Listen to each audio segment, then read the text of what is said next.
L'œil du sport, résultats, analyse, décryptage, 3 fois par semaine. Madame, monsieur, bonjour, pas d'image, pas de punchline, mais les infos 100% factuelles et vérifiées, vous êtes bien dans l'œil du sport. Dans cette édition, Godu a touché le rouge, les Français voient noir à l'US Open et un exploit en athlétisme. Le casque sur les oreilles, le volume au maximum, un verre à la main, l'œil du sport, 31e édition, c'est parti pour de nouvelles informations. Tout d'abord, la Vuelta avec le Français David Gaudu qui s'est imposé à Cérès devant Mats Pedersen après une étape vallonnée. Au général, Vingegaard garde le maillot rouge à la suite de cette étape à égalité de temps avec le Français.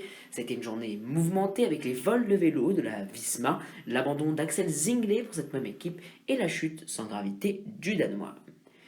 Le lendemain, victoire surprise de Ben Turner à Voiron, le coureur d'Ineos, appelé de dernière minute, règle le sprint devant Jasper Philipsen. Mais l'événement majeur, surtout du côté français, reste le maillot rouge David Gaudu d'Etron Vingegaard, toujours à égalité de temps. Côté classement, Pedersen prend les points, Nicolo s'empare de la montagne et Ayuso garde le maillot blanc des jeunes. Une étape décisive avant le contre-la-montre qui a donc eu lieu aujourd'hui. David Gaudu a perdu son maillot rouge lors de ce contre-la-montre par équipe de la 5e étape. Malgré un temps moyen, Vingegaard reprend la tête du général. La victoire d'étape revient au UAE Emirates XRG, le Roi Olmeda et Juan Ayuso. Le football à présent, puisque Didier Deschamps a annoncé en conférence de presse aujourd'hui la liste des 23 bleus sélectionnés pour les matchs de qualification à la Coupe du Monde 2026. Côté gardien, on retrouve bien Maignan, Chevalier, Brice Samba.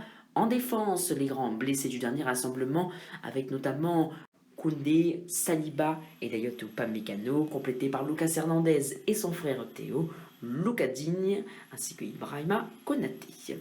En milieu de terrain, nous retrouvons le prodige du PSG Désiré Doué, associé à Aurélien Chouameni, Manu Koné, Adrien Rabiot et Kefren Thuram, et les attaquants Bradley Barcola, Ousmane Dembélé et Kylian Mbappé, mais aussi le Munichois Michael Olise, le Milanais Marcus Thuram, Ryan Cherki et Magnès Akliouche. Les grands absents sont donc notamment Pavard et Randall Colomwani, habitués de ces rassemblements.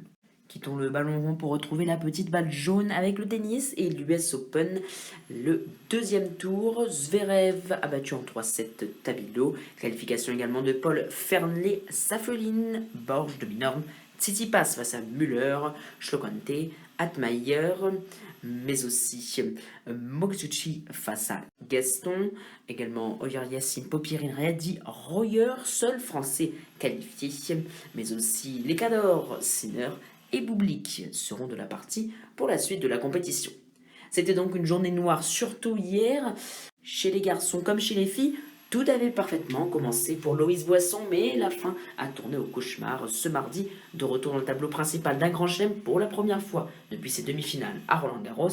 Elle n'a rien pu faire face à la 72e mondiale, Golubic. Aujourd'hui, à l'Euro de basket, quelques matchs, notamment la victoire de la Lituanie, du Portugal et de l'Allemagne, ainsi que de la Turquie. Un exploit présent en athlétisme sur le circuit de Nardeux en Italie, le Sud-Africain Tsibutso Kopeka a couru 100 km en 5h59 20 secondes, devenant le premier à passer sous les 6 heures, soit 6 minutes de mieux qu'Alexandre Sorokiné, mais sa performance ne sera pas homologuée, matériel non conforme, piste non validée et présence de lièvre. Organisé par Adidas, l'événement rappelle les opérations promotionnelles menées par Nike avec Kipchoge pour le marathon. Le programme désormais retour justement au basket avec quelques rencontres à noter. Tout d'abord demain 17h, l'entrée en liste de la France, France-Belgique, mais également un des favoris, la Serbie qui jouera à 20h15 face à l'Estonie. Demain à 14h, vous pourrez également retrouver Espagne-Géorgie. À l'US Open, quelques rencontres notamment concernant les Français. Bonzi affrontera l'American G1 à 19h10. Ce soir, Arthur Kinderknecht défiera Davidovich Fokina à 20h. Une rencontre 100% américaine de Tiafoe Dam à 21h. Mais également Manarido Thompson à 22h30 heure de Paris. Demain, ce sera au tour de Royer de défier le Canadien Chapolov. En cyclisme demain, le début de la vraie montagne sur la Vuelta entre Olot et Palon de 170,3 km avec notamment 2 très grosses ascensions qui feront sûrement des dégâts.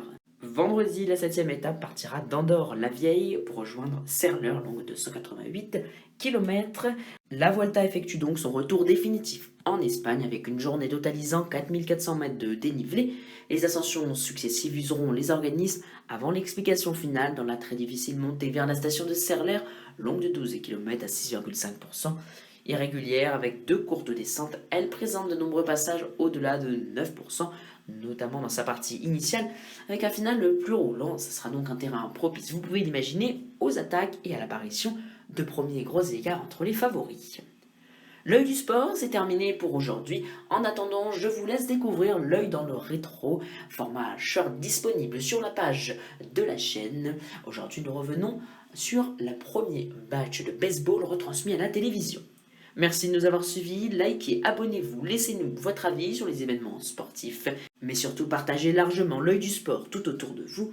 Pour ma part, je vous donne rendez-vous pour un nouveau point sur l'actualité sportive vendredi soir.